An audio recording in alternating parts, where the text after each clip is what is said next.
Animal Control Officer Manny Maciel went inside that home last night. Manny, good morning.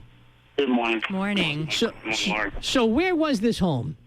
It was on the south end on South 2nd Street. Address was 596 South 2nd. You get the call last night. You go in there, and what do you see in there, Manny? We first approached the front door, and the front door, as we were knocking, you can smell a stench of decaying animal bodies, feces, urine. No one opened the front door, and once we got inside, the reason why was there was a dog, very thin, very, very thin, with the ribs protruding. You can tell how thin it was, and tied to the front door on a 4-foot leash in feces and urine. It was a really bad situation where the dog was, and as we looked around, this was more like a one-bedroom apartment. So all of these animals were kept in such a tiny space like that? Yes, correct. Oh. They were on top of sofas, on top of anything they can put a cage on. It was cages over cages over cages. So they're in cages, and some of them in cages were dead? There were some dead animals in with live animals. There was one that kind of, hits your heart. You've seen these two little lovebirds inside a nesting box dead together, one on top of each other. And, you say they're lovebirds, they stay together, and they died together. That was kind of, it hits you.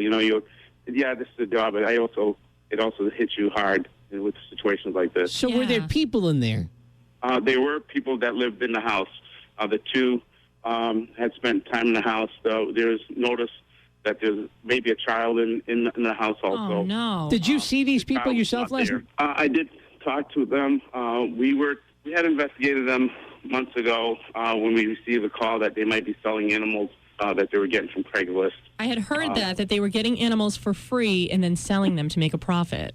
Yeah, and that's what people need to be aware of. When you're free to good home, check out... Doesn't always end up being a good home. Going to be. Yeah, and people do this, not just in New Bedford. This happens all over the country where, you get an animal that it's free and you turn around and sell it for profit. And she was also getting animals from the auction and selling them for profit. So what did this lady say to you? I mean, did you say, what's going on here? And what did she say? She was like, I come in and out. And I'm like, you have dead animals in cages. How could you not see that they're in cages? Yeah, really. How could you not smell that? Yeah. The tenants in the apartment were like, I'm glad someone is here. Someone called you. And it's like, why didn't you call us? That's what you feel asking. When you're inside this house last night, Manny, can you actually stay in there without getting sick? Do you have to leave the house to talk to her? Like, how does that work? When we first entered the house, we had to walk out, get some fresh air, and go back in with, like a mask or something, right? Okay, yeah. And then you kind of get, it's awful to say, you get accustomed to that stench because you're inside there for long times. I mean, we were in there for almost 3 hours. Oh, whoa. Taking pictures and just processing the scene. Yeah. And by the time you go outside, and that's when you're like, wow, and then you go back in, that's when it hits you again because now you've gotten some fresh air.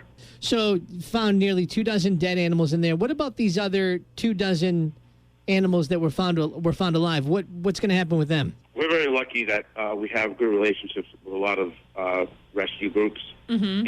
And the cats and the dog will be going up to Forever Paws where they'll be good. The reptiles and the bearded dragons seem to be very healthy right now. They'll be going to rescue once they go into rescue and stuff, and rescue will put them up for adoption.